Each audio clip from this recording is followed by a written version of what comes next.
السلام علیکم ملګرو. که تاسو چیرې سامسنګ موبایل کاروئ نو دا ویډیو تر پایه وګورئ. نننۍ ویډیو کې به څلور داسې پټ او ګټور سیټینګونه کوم چې زیات خلک یې نه پېژني ملګرو. دا سیټینګونه ملګرو ستاسو موبایل چټک او خوندي کوي او اسانه کوي ملګرو. نو بیا موبایل ښه تیزه کار کوي ملګرو. نو د ویډیو د شروع کولو نه مخکې ملګرو یو وړه شان غوښتنه لرم که تاسو چیرې زموږ چینل نه وي سبسکرایب کړی نو هیله کوم زموږ چینل درسره سبسکرایب کړئ. راځئ ملګرو زه د ویډیو په لور. د دې لپاره ملګرو تاسو راشئ اول خپل سیټینګ ته. چې کله سیټینګ ته راغلل ملګرو لاندې به راشئ په اباوټ فون باندې کلیک وکړئ ملګرو. کله مو چې ملګرو په اباوټ فون باندې کلیک وکړئ لاندې ملګرو تاسو راشئ ملګرو په سافټویر انفارمیشن باندې کلیک وکړئ ملګرو. کله ملګرو په دې کلیک وکړئ بیا به د بل نمبر باندې وځلې ملګرو کلیک وکړئ. کله ملګرو په وځله په دې باندې کلیک وکړلو نو دلته بیا تاسو نه ملګرو د موبایل کوډ غواړي هغه به ورکړئ ملګرو. کله مو هغه ورکړه ملګرو نو دا اوکې به ووهئ ملګرو. نو دا دی ملګرو دا خو فعال شو. نو بیرته واپس د دې ځای نه وځئ ملګرو. نو هلته به اوس نو چې کله ملګرو د دې ځای نه وځئ هلته به اوس ډیلوپر آپشنز ښکاره شي. نو دا ګورئ ملګرو لاندې ډیلوپر آپشنز اضافه شو. نو ملګرو دا سیټینګ د څه شي لپاره دی یا څه کار؟ نو دا ملګرو د سامسنګ یو پټه مینو ده چې کې ملګرو پر مختلف سیټینګونه وي او عادي خلک یې نه ګوري. نو عادي خلک یې نه ویني ملګرو تر څو یې فعال نه کړي. دا به ملګرو د دویم سیټینګ لپاره. نو دویم سیټینګ دی ملګرو ډارک موډ.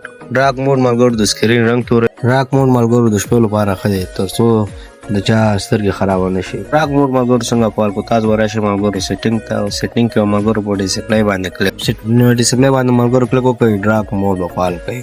دا مو کله فعال کړو ملګرو د موبایل څخه به دغسې تور شي. دا ملګرو د شپې لپاره ښه دی.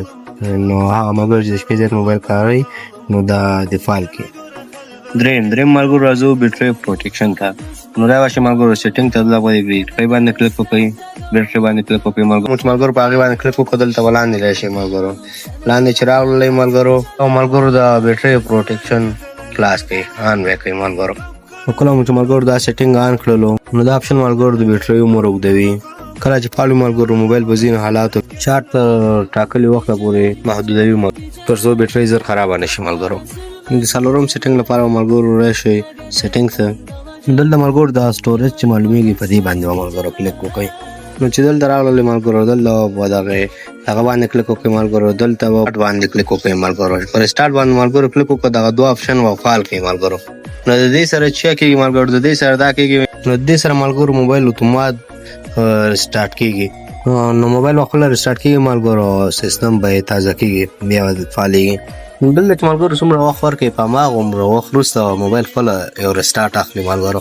نو دې سره موبایل ملګرو چټک کېږي تیزېږي به او لا به ښه کار کوي. نو که د هر چا موبایل ملګرو سستي کوي یا جام کېږي نو دغه سیټینګونه پکې فعال کړئ انشاءالله بیا به نه جام کېږي بیا به ښه تیزه کار کوي نو جام کېږي به نه ملګرو. نو که چېرته ملګرو ویډیو خوښه شوې وي زموږ چینل درسره سبسکرایب کړئ ویډیو لایک کړئ ملګرو د نورو ملګرو سره شیر کړئ. د اوس لپاره ښه وخت او ښې چارې ولرئ.